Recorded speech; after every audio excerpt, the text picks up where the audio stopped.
Content warning. This episode discusses depression and suicide. If you or someone you know needs support, there is a list of links in the description of this podcast. Good morning and welcome to the Monday Call. I'm Stefan Clark, Chief Client Officer at NZ Funds. Mental health awareness has grown in recent years, but there's still a long way to go. The statistics are alarming. Nearly half of all Kiwis experience a mental illness or addiction issues at some point in their lives. And about 40% of people who are off work are absent due to a mental health condition. This has a significant impact on individuals, families, and workplaces. Today, we are joined by Mike King, television personality, reformed comedian, New Zealander of the Year, and mental health advocate to discuss this important topic. Mike has dedicated many years of his life now to tackling mental health and regularly speaks about how we can support one another and to lead a positive and productive life, both in the home and at work. Welcome, Mike. It's awesome to have you here. Very exciting to have you join. Look, I've got heaps of questions on this topic, but I thought it would be great to start with, take us through your early years and how you came to make the decision to change your career and focus on this topic. So most people in New Zealand know me through my comedy persona, and through that persona they know me as a confident, aggressive, politically incorrect, foul-mouthed stand-up comedian. What most people don't know about me or just learning about me is I'm a drug addict, I'm an alcoholic, and I've had self-esteem issues for most of my life, rejection issues, confidence issues. For most of my life, issues I hid behind a wall of drugs and alcohol, issues I hid behind a mask of toughness, but underneath that mask there was a little boy who was terrified people were going to find out I was vulnerable. So I've spent most of my life riddled with self-doubt. And I had a loud, boisterous persona to cover that up. Most people would class me as an extrovert. I'm actually an introvert who is a master at playing an extrovert. Why? Because from a very young age, we learn that extroverts are valued by society and introverts are made to feel less than. Why don't you just get out there? Just go out there and really push yourself. And, you can't be staying home all the time reading a book. And for me, as a kid growing up, I was always trying to prove myself. I was one of those loud, boisterous kids. My dad used to think I was showing off. I didn't do it to show off. I was doing it to prove myself. Why? Because as a kid growing up, I never felt like I was good enough. Other kids were better than me. They were faster, stronger, academically more gifted than I was. So I felt like in order to boost my self-esteem, I needed to be world champion at something. So I was a great starter of projects and a very poor finisher. Why? I would start everything looking for that one thing that was going to set me apart from everybody else. And the second I realized I couldn't be world champion, I quit. Approval. I had to quit. Why? Because there's no point in pursuing anything just to be average. And that used to really upset my dad. My dad was saying, he was old school. Once you start something, you've got to see it through to the finish. You've got to see it through to the finish. So, I was riddled with self-doubt. I've always had an overactive inner critic. No matter what I have done in my life, I always focus on the negative. I'd come off stage as a stand-up comedian and go, that's the funniest set I've ever seen. And all I'm thinking is I blew that joke. I never got the laugh there that I should have. My timing was out there. So, I guess that makes me an average Kiwi. The only difference between me and other Kiwis is I'm very open about my self-doubt. I'm very open about the struggles that I've gone through. And I have come to understand that the one thing that is missing in society today is vulnerability. We live in a, vulnerability is seen as a weakness in this country, at the opposite end of the spectrum to strength. But as Brené Brown aptly points out, no act of bravery or strength ever happened without vulnerability. Why? Vulnerability, the dictionary description of vulnerability is exposing yourself to mental and physical harm. And when Willie Apiata jumped out of that foxhole to go and save his two mates, he exposed himself to mental and physical harm to perform that act of bravery. So once you can start reframing things and helping people to understand, if we just look at things slightly differently, things will get better. So, the change for me came when I gave up drugs and alcohol in 2007. And I was kind of a lost fish there for a long time.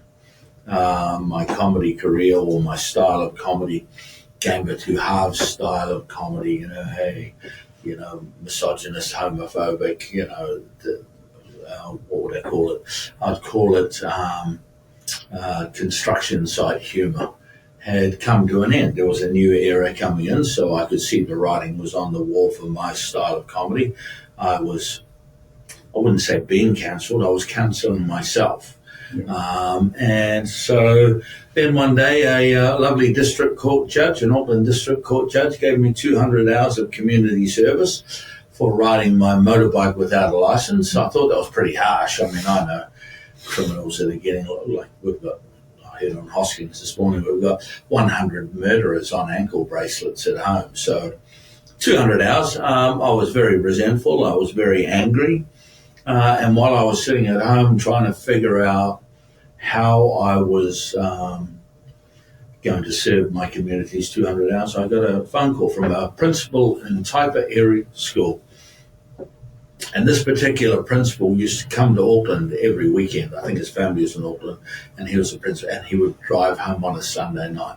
And on Sunday nights, I would be doing my show, The Nutters Club, on Radio Live. And he'd obviously heard me talking about my issues, and this area school had lost 9 of their community to suicide in the space of a couple of months. So he asked me to go up there and talk to the kids. Now, I had been working with psychiatrists and psychologists and the Mental Health Foundation and everyone else, and the way they framed problems with young people and mental health was a clinical and academic view. And I just took it as read, as you do. I mean, this is evidence-based evaluated program, so, it must be true. And so I went up there with a set with a set vision of what I was going to say and what I was going to do. And when I got there and listened to the kids, it was all, to put it frankly, bullshit. Yeah. It didn't resonate. And, one of the kids said to me before I even started, what makes you any different? All we've had up here is a bunch of people from Auckland and Wellington, politicians and, Ministry of Health officials went up there, and, they come up here and they told us what our problems are, and they told us how to fix it. But the problems in Auckland, Wellington are not problems up here, and no one's hearing us. So at that moment there, I decided that I was going to share my battle, my constant life battle with this overactive inner critic. And the kids went from leaning back in their chair going, yeah, here we go, another old person coming up here telling us what to do, to suddenly they were nudging their mates going, and kids were able to recognize the beginning of their journey in my story. And because I took my mask off, they took their masks off. And when it came to the Q&A, everything that I knew about young people completely disappeared. So after the talk, the teacher came in, one of the teachers came in and said, wow, that was incredible. I've got 5 young people on suicide watch right now. And they saw themselves in your story. Can you talk to them? And I was like, yeah, sure, I've never talked to suicidal kids before, but I'll give it a go. And I walked in there expecting to see all sad kids just, crying. And I walked in and they were all sitting there smiling. And I was like, hey, this isn't what I thought it would be. Yeah, hey, yeah. And they were like, good, we're good. And I'm like, well, apparently you want to kill yourself. You might want to tell your face. And so I said to the first kid, so I said, what's up with you? And, why are you suicidal? And he told me a story. He's like, so this has happened, da-da-da, da-da-da, da-da-da, da-da-da. And I was like, holy crap. First thing I said to him was, congratulations. Because if that was me, I don't think I would be sitting where you are. So that's amazing. And then I said to him, have you talked to your mum and dad? And he's like, no. And I said, why not? I'm a father of 5. And he's like, because every time you talk to your parents, they make it about them and they just make you feel worse.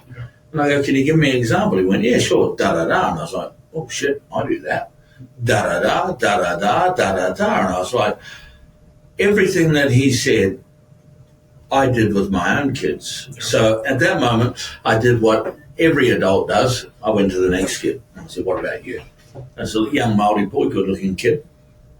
And I said, what's your issue? And he said, first off, I'm gay. And we're in Northland, right? This is hardcore gang Northland. So being a stupid male who just makes assumptions, I went, well, that must be pretty tough, wrestling with sexuality up here in gangland Northland. That must be really tough. He goes, I'm sweet with being gay. I'm like, oh, okay. So what's the issue?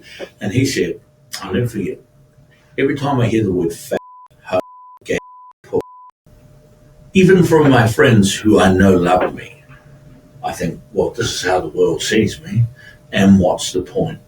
Now, that was like a knife through my heart. Why? Because not only was I saying these words on radio, television, and in my live shows, I was actively encouraging people to say those things as a joke. So then I talked to the other 3 kids, and just as I'd recognized their life in my story, I recognized my life as a parent in their story. And in that moment, that was a moment where I recognized that I was the problem, that my generation was the problem. It's not the kids, it's our leadership, our mentorship, the way we behave around young people was causing them to shut down and not communicate with us. So for me, I remember going home and thinking with my own kids, but there for the grace of God go I. These could have been my kids. And you have 4 at that point, was it? Or you have 4 kids at that point? Or 5. 5 now. Yeah, 5 at that kid. Yeah, five kids at that point. Yeah. 6 now. And it was just like, it was a game changer for me. It was like, so I got home and I said to my wife, she said, how was it? And I go, it was unbelievable. Yeah. I think I found my calling. And she said, it must have gone well because there's another 2 schools here. And they wanted you to go up. So I went up and spoke at those 2 schools, got home, she said, there's another 2 schools. They want to talk to you now. This is where it got interesting.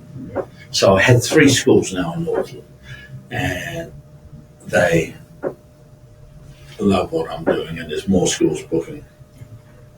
That's when the Ministry of Health, the police, and everyone else got involved and started spreading this rumor that I was dangerous, that I was in schools talking about suicide. Not true. And they were going into the schools, saying to the schools, don't have this man in here. It could lead to the death of children. And so suddenly I was being cancelled. I had meetings with them. I had meetings with the suicide prevention officer for the area. And they wanted me out of the game. And what is it now? 10 years on, 11 years on, they're still trying. And I've come to understand the reason for it. The reason for it is he who controls the narrative controls the money. It's all about money. Right. This is a lucrative. This is a lucrative industry, and how they control the industry, how they control the narrative is by funding organisations and threatening to cut their funding off if they don't toe the party line. So for me, right from the get-go, I understood that if I wanted to be in this game, you've got to be self-funded. If you want to change the way things operate and make a real difference for young people, then you have to fund yourself. So that's the battle that I'm involved in. The political landscape doesn't make any difference. People have been saying to me now, if National get in, they're going to fund you. No, they're not. They're not. They can't. Why can't they? Because politicians allocate funds. Yeah. They're not allowed to direct where the funds go, because that would be political interference. It would open up. It would open everything up to scams. But that doesn't mean that that there aren't questionable decisions made. For example, Robin Shearer, who's been just. She is the Deputy General of Te Whatu Ora and Mental Health. She's been trying to cancel me right from the get-go. Now, I'm not suggesting that there is anything untoward, but she came from an organisation called the Wise Group. The Wise Group are probably the agency that gets the most funding, and she was the CEO of one of their branches. I think when she came in, they were getting around $90 million. 3 years later, I think they're getting around $155 million. And I'm not saying there's anything untoward, but join the dots. So this is the battle we're in. I've never met a politician I've never liked. And I've never met a bureaucrat that I've liked. but there's a reason for it, right? So when politicians go in, they're there to make a difference to the people. Once they're in there, and especially for a long length of time, their goal is to stay there. But their first instinct when you go in is to make a difference. Motivated by growth. Yeah. Yep. Bureaucrats' motivation is to climb the ladder. So their interest is self, and their goal is to climb the ladder without having any black marks on their record. So they are motivated by risk. Risk to me, not risk to the people, risk to me, which is why you see so much waste, and like, for example, just a classic example is the orange cone business. $350,000 to build a speed hump. Materials, $25,000. $325,000 on bureaucracy, and it's not about keeping the workers safe. That's what we're trying to keep the workers. It has nothing to do with that. If a car comes along and hits that worker, some bureaucrat is going to get into trouble. So they just throw money away on rubbish. Yeah, I mean... Sorry, I'm doing all... Oh, no, it's all right. It's all good. It's a fascinating story. I mean, the inflection point from when you went to those schools, and then you obviously decided at that point, okay, I'm going to change up where I'm spending my energy. Yep. And I'm going to change up where I want to have an impact. Yep. And you went down the path of focusing on mental health. Yes. How did you go from the schools to I'm going to now set up the things I've been involved in? Ironically, the trust was set up before I went into the schools. Okay. It was set up early because I was doing a show called the Nutters Club. Yeah. Now, when I came in with the Nutters Club, I did what everyone else does. I wanted to change everything. Yeah. And when you want to change, and it was motivated by by need. So when you have low self-esteem and rejection issues, taking on other people's problems means you can ignore them. So I tried to do everything. And I quickly realized that people would take advantage of that. So I would be fighting a battle and I'd go back to the person. I go, hey, look, Stefan, that thing that you want, I'm still working on it, mate. Don't worry, I've got it. And you'll go, oh, no, I sorted that last week.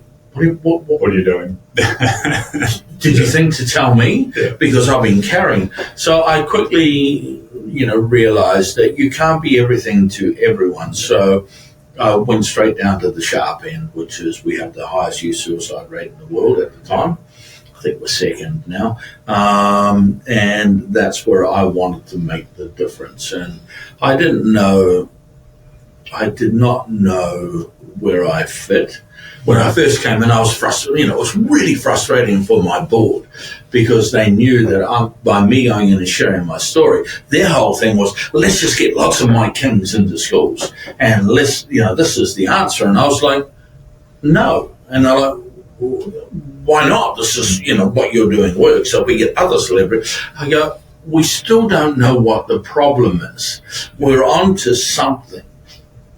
But I need to sit down and research and get as much information as I can to find out what the problem is before we come up with a solution. Yeah. And so I lost board members over that. Oh, well, you're just doing this and, we've got the solution. This is our job. I said, well, just go. And it took me till 2017-18 to figure out the biggest problem in mental health today isn't depression, anxiety, bullying, suicide ideation. These are all outcomes. Yeah. These are all a result of. The biggest problem in mental health today is imposter syndrome, overthinking, an overactive inner critic. That is the biggest problem. And we're living, and the conditions are ripe for incubation because we're living in a world now where perfection is the only acceptable standard. 99% of what everyone here does is perfect on a weekly basis. But no one cares about what we're doing well anymore because 99% of our energy is focused on what could go wrong, what has gone wrong, and what's going wrong right now. So no one feels appreciated. No one feels like they're being heard. No one feels valued.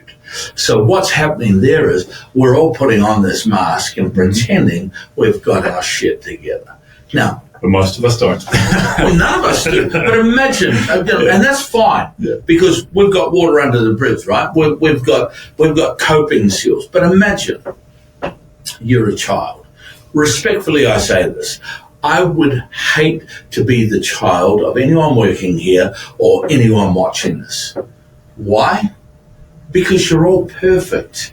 You've all climbed the mountain. You're all up there. Can you imagine the pressure of your children looking at you, constantly being told what they're doing wrong, constantly pushed to do better, and constantly having the example cited to them of our struggles. But, I had nothing when I was your age. Your mother and I lived in a cardboard box, and this is what. And now a child is just sitting there watching all of this. They come home from school, tell you about 5 things happened there, 4 amazing, one's bad, and you're focusing on the maths test. What do you mean you failed that maths test? I told you on Thursday. So as a child, that's a hell of a hurdle to climb. And they've got self-doubt. They've got all of those things times 100. Yeah. And they're hiding that behind that mask of disobedience,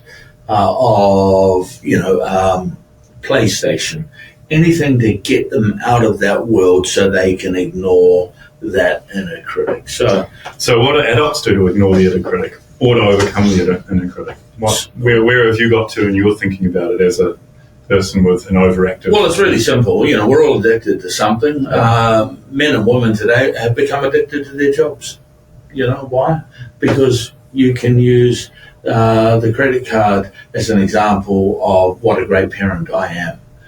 Do you know what I mean? It's like money is the love language that we are using now. So we are focused on our work, and none of this is our fault. This was handed down. So you were brought up. Your dad? 3. Yeah. So you were brought up exactly the same as I was, and like we're from, without being crass, different classes of people, right? You've got your group of friends is completely different to mine, but we were brought up with the same values. Yeah. Protect your family, provide for your family, give your kids a better opportunity than you had, and never show fear. Yeah. Never show fear. Why never show fear? Because fear creates uncertainty, and little people are scared around uncertainty. So the first 3 are work. Yeah. You've got to work to achieve those things. Absolutely. And the last one is the most devastating. So when you're stressed at work, when things are going wrong at work, when you don't feel valued and appreciated, and you're constantly, this is not a criticism. This is not a criticism, Stefan. This is just something for you to work on. You've got to have goals. You've got to have targets. So you're going home. Your kid comes up to you, how's your day today, Dad? Had a terrible day. I don't want to talk about it. Hey, go to the fridge. Go to the fridge. Give me a beer. I'll be on the couch. Yeah. Now, what happens there is now your child, because you're not communicating how you're feeling and how you got to that feeling, your child will make it about them. It must be my fault. What did you do to Dad? Every time he comes home, he's always upset. He never wants to talk to you. Must be, what about the message? I should have done that, man. So I will make up a story, and it will be about me. Whereas a simple communication, even at work this week, a simple communication as to why you are upset. I had a terrible day today, son. I screwed up at work. I lost one of our big customers. I'm going to try and get them back tomorrow. But hey, buddy, thank you for noticing. Yeah. That's what I love about you, mate. You could see that I was struggling, and I struggle, just like you struggle. Yeah. I have imposter syndrome, just like you, buddy. Yeah. But come here, give me a hug. You think it's a Kiwi thing? What do you think it's? No, it's a human thing. This is the great, Kiwis are very humble. We're all very humble people. We don't like praise. The reason people don't like praise is because they have imposter syndrome and they don't believe they deserve it. Yeah. Oh, Kiwi blokes don't. Hell yes, they love praise. Every man that watches this goes home and said to the wife, hey, doll, I fixed that squeaky door, wanting a pat on the head. What did you get up to today, apart from just looking after the kids, going to work, cooking dinner? I fixed the squeaky door. Yeah. So everyone wants. It was very squeaky though, let's face it. But everyone wants praise. Yeah. So, the easiest way to tell if someone has got an overactive inner critic, big or small, give them a compliment. Yeah. And as soon as they look at the ground or pass that compliment off, you know that they are focusing on the things that they did wrong, the things that they could have done better. And this is hereditary. It's passed on and amplified in the work environment, particularly with risk management now. Everyone is covering their ass, and no one is willing to show vulnerability because it might hinder their climb up the ladder. No one's willing to admit that they have anxiety, that they, have mental health issues, because when it comes to a choice between Stefan and John, well, Stefan did have that little incident. He's great now, but he had that little. So instead of us seeing that as an advantage, as someone who can empathize with 99% of the office, they go with Steely John, who's got exactly the same problems. He's just better at hiding it. Yeah, absolutely. Communicating with children in the schools. Yeah.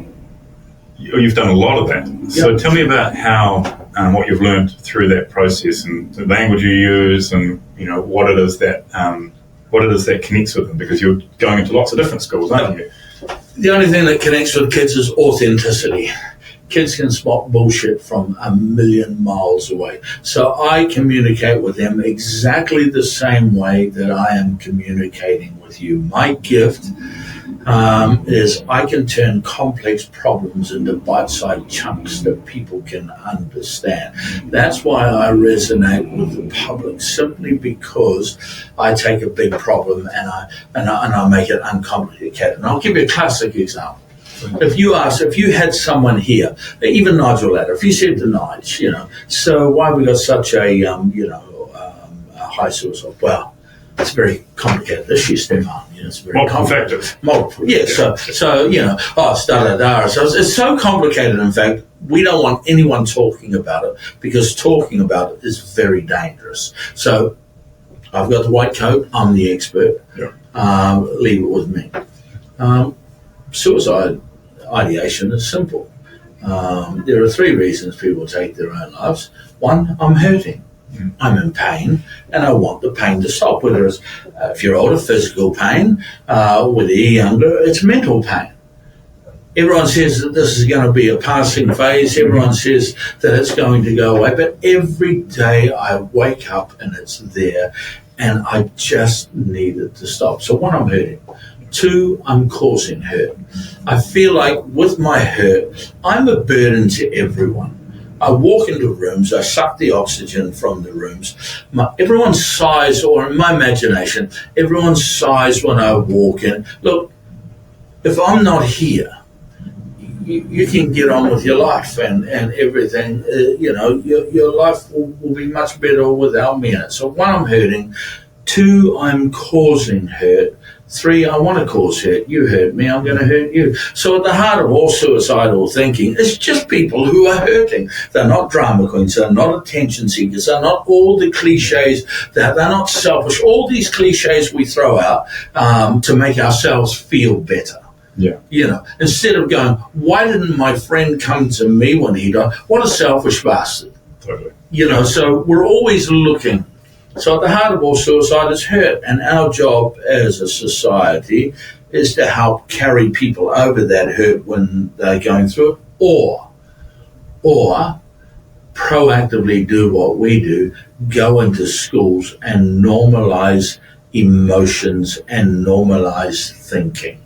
Normalize overthinking, and we do that. But how many of you have had that thought? How many of you have thought like this? How many of you have done this? Now look around. Yep. And when the kids look around and see all of their heroes have their hands up, suddenly it's like, I'm normal. We've all got it. We've all got it. In researching, and I did a bit of background before this. Of course it is, I'm sure it is. Yeah, one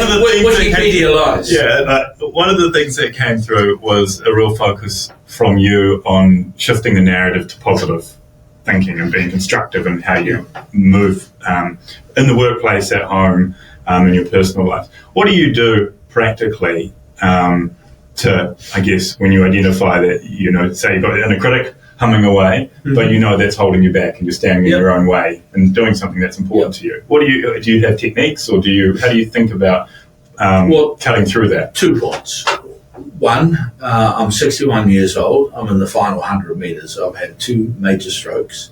I've had 2 procedures on my heart. Yeah. My blood pressure is generally around 200 over 170.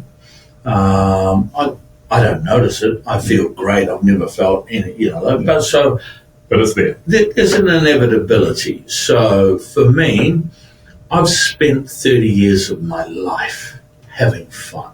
Yeah. I was traveling the world. I was on stages with Dave Chappelle and Bill Burr and all of these wonderful, I used to bring hip-hop artists into New Zealand. I was doing drugs and alcohol. I had V8 motorbikes and, holiday homes and go-overs. So I've had a life searching for happiness. Yeah. And I remember when I had it all, had everything. I've never been more miserable in my life. Yes. So for me, I have a purpose now. And when I fight bureaucracy, when it all gets too much, when people say to me, wow, you look really tired, I go and speak in the school. Or I go and speak to a suicidal young person. I did that twice yesterday. And by sharing with them my experience, which is exactly what they are going through right now, it filled my cup. It reminds me why I need to do this every time I think about quitting, because bureaucracy is getting to me. I talk to young people, and I'm reminded that at the heart of what I do is young people. And so I'm gonna go to my grave very, very, very happy. People keep saying to me, "Oh, Mike, you're out there. You know, you're trying to change the world. Let it go, mate. I'm not trying to change the world. I'm trying to inspire young people and give them permission to go out and change the world. And that's all they're looking for. They are looking for permission. They want to know that their voice is heard and someone's listening. So, you know, that's what I do. That's awesome. How, because you've got all this energy and you put all this energy into this important cause and your purpose, as you call it, and how do you channel that practically? You've got some foundations you're working with. Yep. Take us through that and why, because there's a number of them and what their different roles are. So we have, we've got our legal entity, which is the I Am Hope Foundation. We used to be called the Nutters Club Charitable Trust. Very hard to get into schools when you're called the Nutters Club Charitable Trust. And that was named after them already. Then we changed to the Key to Life Charitable Trust. Very hard to get into schools when everyone thinks you're an evangelist organisation. So branding matters? Yeah, branding matters a lot. So we're the I Am Hope Foundation. Yeah. That's where our board sits. That's where all the decisions are made. That's where we keep the organisation safe. That's where all the accounting and everything else goes. The face of our organisation is I Am Hope. Yeah. I Am Hope is charged with positively changing the way people think, act and feel around mental health. Why is this important? So in our research, what we've discovered is 40%, and this is a conservative number, 40% of kids in school today will have a major crisis, often associated with some type of suicidal thinking before they leave school. Not in their lifetime, before they leave school. Now that freaks people out. But it shouldn't, because 99.9% of the people watching this video, whether you will admit it or not, we've all had a suicidal thought. If you haven't left your home at least once in your life after a breakup, a job loss, or some tragedy, loss of a loved one, and thought, what's the point? Then you must be living in a marshmallow. A thought is just a thought, and thoughts should be encouraged. The statistic that everyone should worry about is 80% of suicidal kids never ask for help, ever. Yeah. And the reason they never ask for help is because they're worried about what society will think, what society will say, and what society will do. And what's our solution for anyone who's struggling with suicidal thinking? Hey, if you're struggling, reach out and ask for help. Can you see it's not going to happen a lot. The oxymoron there? Yeah. I've just told you I'm scared of sharks. And your solution is, hey, go into some shark-infested waters and a dolphin might come along. So our goal is to change the thinking. If 40% of kids have a suicidal thought before they leave school, you must have had at least 2 kids come up to you and go, hey, Stefan, I'm having these thoughts. Can I talk to you about it? Can I talk to you about it? You must have had at least one mate in the last 2 years come up to you and go, hey, bro, I'm having these thoughts. Can I talk to you about it? And if this hasn't happened, you've got to look in the mirror and you've got to ask yourself, what is it about me that makes me unapproachable to the people that I love? Why aren't they coming to me to talk about this and share this problem? And it's not because people are bad, right? You know, if it hasn't happened yet, it's not because you're a bad person. It's because you've never been vulnerable. You've never talked about. I have people coming up to me every day, ringing me. Totally. I spoke with a guy that wanted to end his life on the way in here today. But the only difference between is I'm open about my struggles. And people, you know, no one wants to talk to a drain layer about finance, right? So why would I talk to you about my mental health issues when you've never spoken about your experience? Yeah. So we need to be more open. So our goal is societal attitudinal change. We started in high schools, now we're in primary schools. And in primary schools, we're normalizing emotions. So the big problem we've got today is kids think the only emotion they're allowed to have is happiness. That's all they be. I just want you to be happy.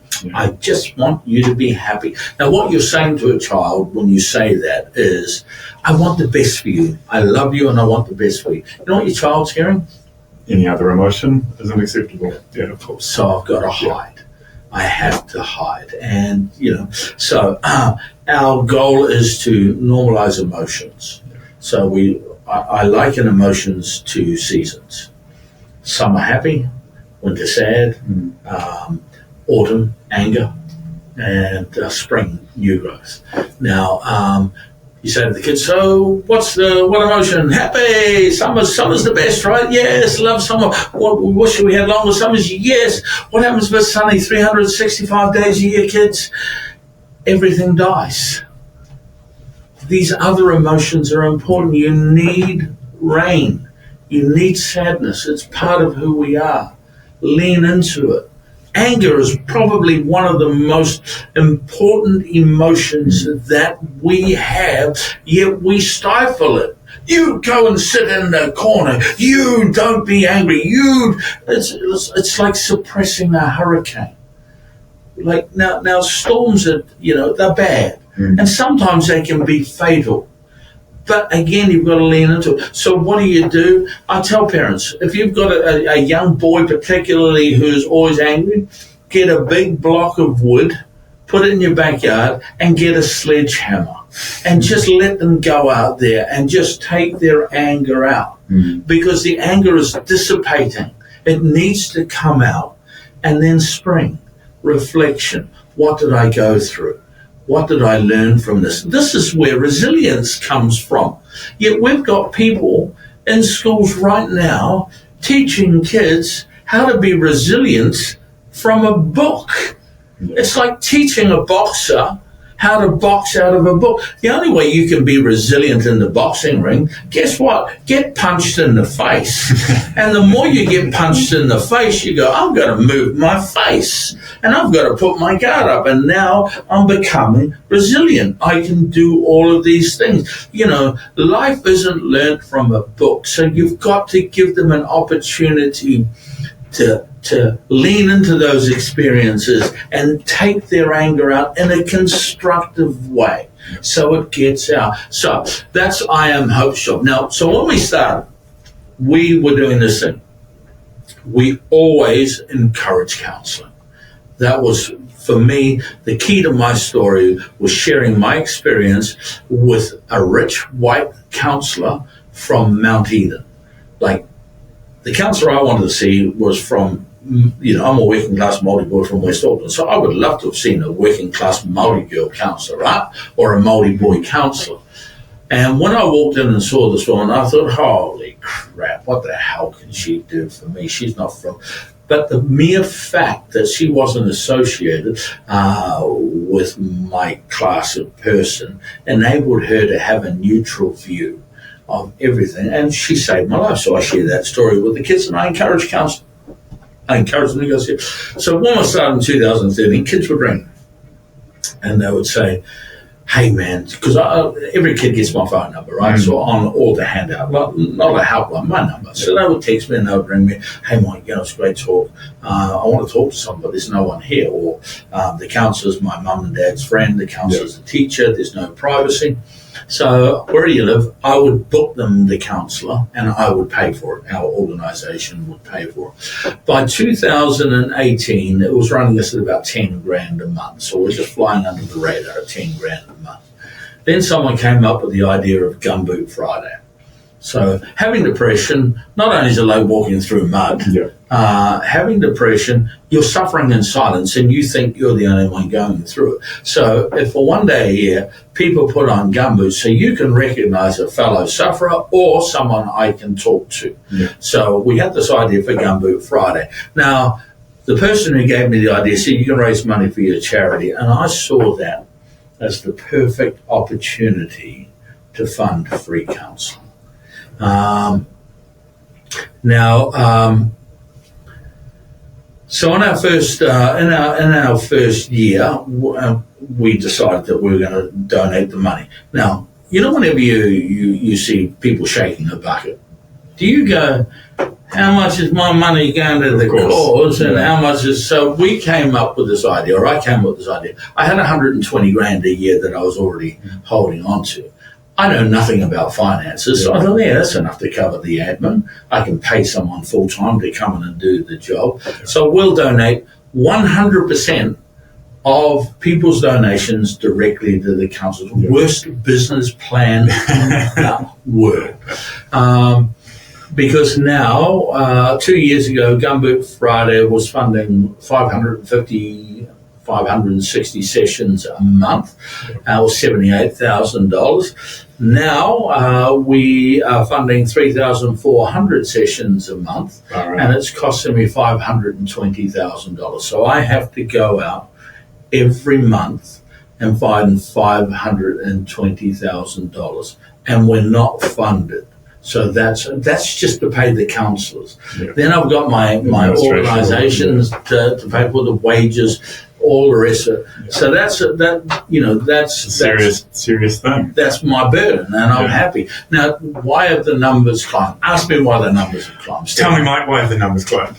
Because but I can imagine straight away because every funded service, 1737, Youthline, Lifeline, refer all of their 25 and unders to me. Right. So our funded agencies are referring their 25s and unders to a non-funded audience. But here's the thing. People say to me all the time, well, just tell them they can't do it. I go, there's a kid at the end of that. I don't care where they come from. Well, why don't you go public? Why don't you go to the newspapers?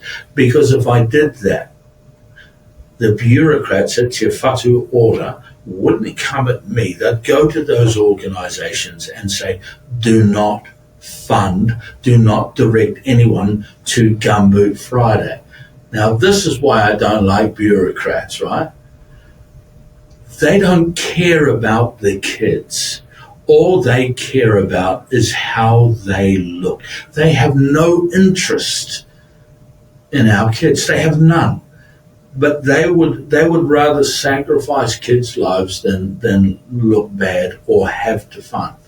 And that's, I collect all the data for everything. So we've got the best billing, booking and data collection platform. You go to Te Whatu Order and ask where the money's gone from the organisations that are funding. They don't even collect data for the first 3 years. You can come to me at any time during the day. I can go to my platform provider. I can not only tell you where, when, age, ethnicity, gender. I can tell you the severity of, the age of, whether they're in school, whether they're on work. I can give you all of that data like that. Yeah. We are the most accountable and transparent organisation out there, but we'll never get funding. Well, obviously it's something that you need at some level. Right. And it's a cause that really, anyone listening on this call will feel a connection to, I'm sure. Well, the people watching this organisation, you don't even know this, but the what do you call it? The cohort of people watching this. I guarantee you, 1 in 4 people watching this has a child with an eating disorder. Eating disorders are the fastest growing mental health condition out there, and it is the most deadly. More young people die through eating disorders than all of the other classifications put together.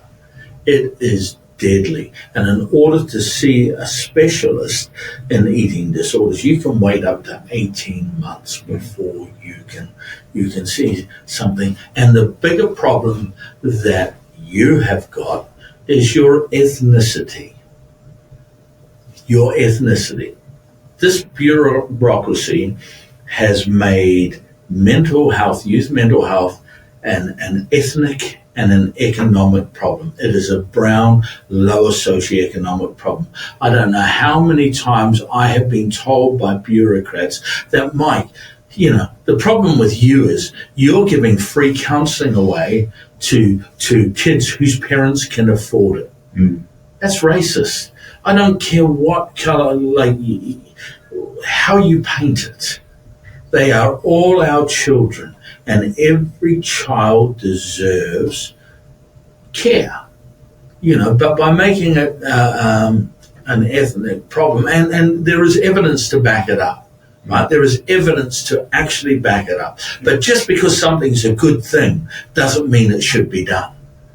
Because by making 20% of the population's kids the priority, what we think we're saying is these are the ones that need it most. The message that the 80% is getting, your kids aren't as important as these kids.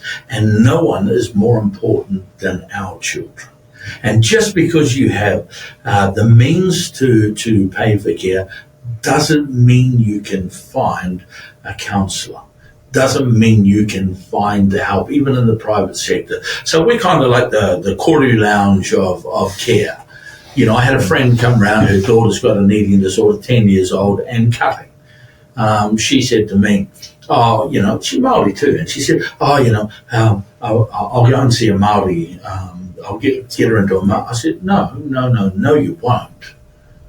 You will go to Gumboot Friday and you will let your daughter decide who she wants to see.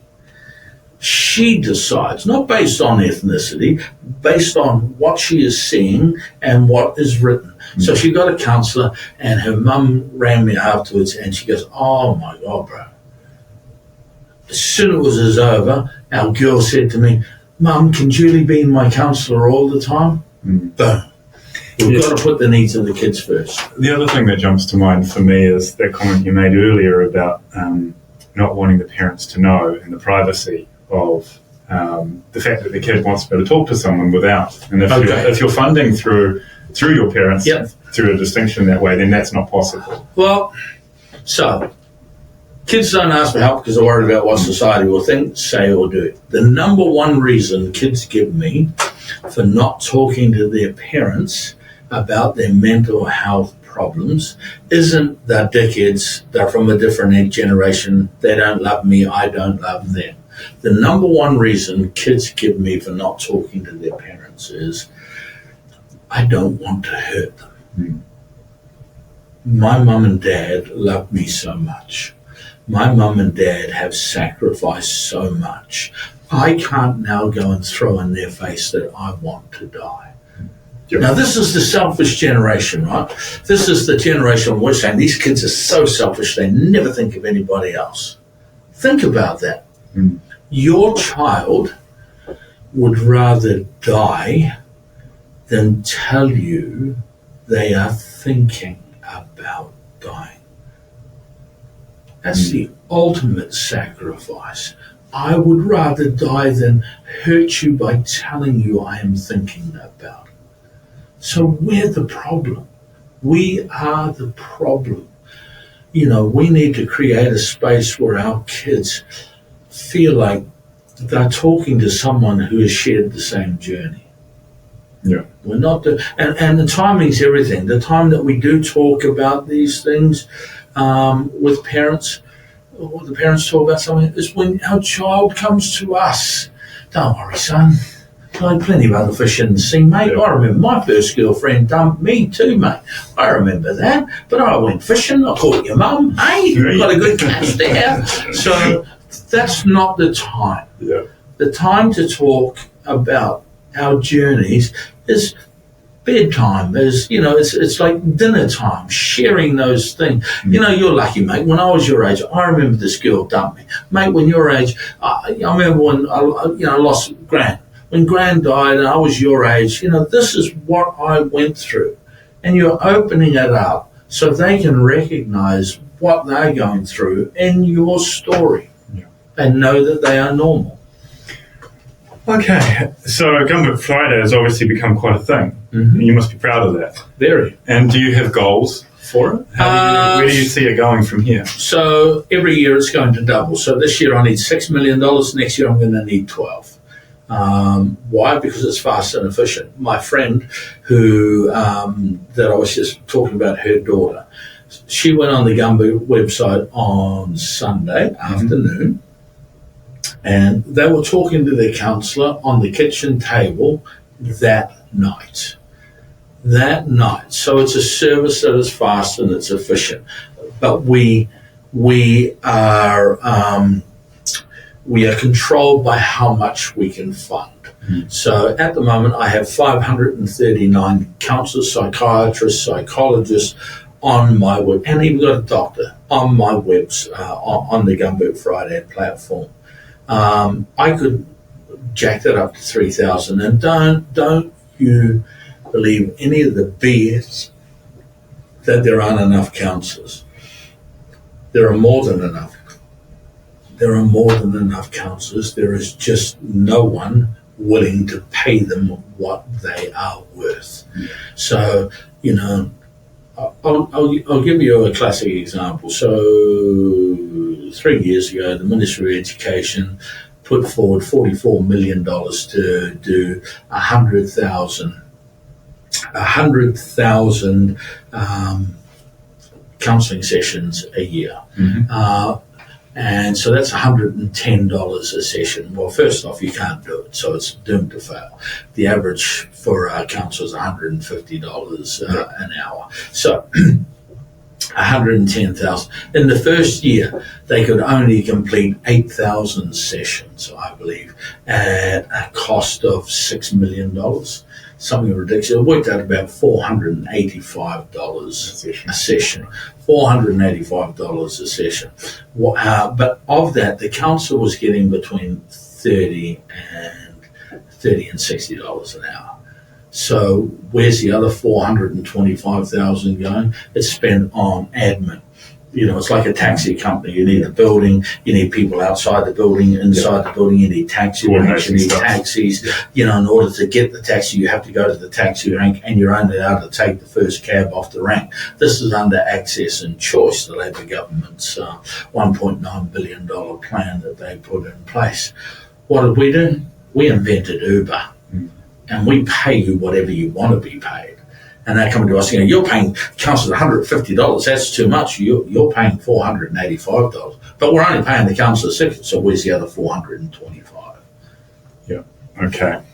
Well, obviously it's effective in getting people to want to participate in it and support it, and obviously you are resonating with many parts of society and the kids. See, I'm looking down now because you're giving me... Yeah, I was just going to say.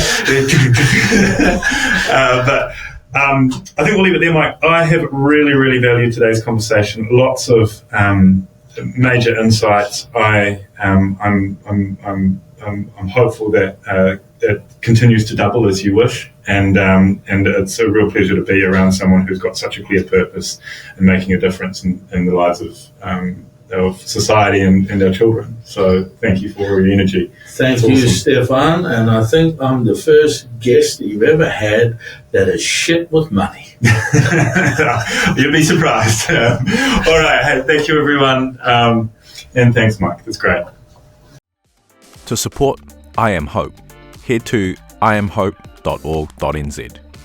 To support Gumboot Friday, head to gumbootfriday.org.nz.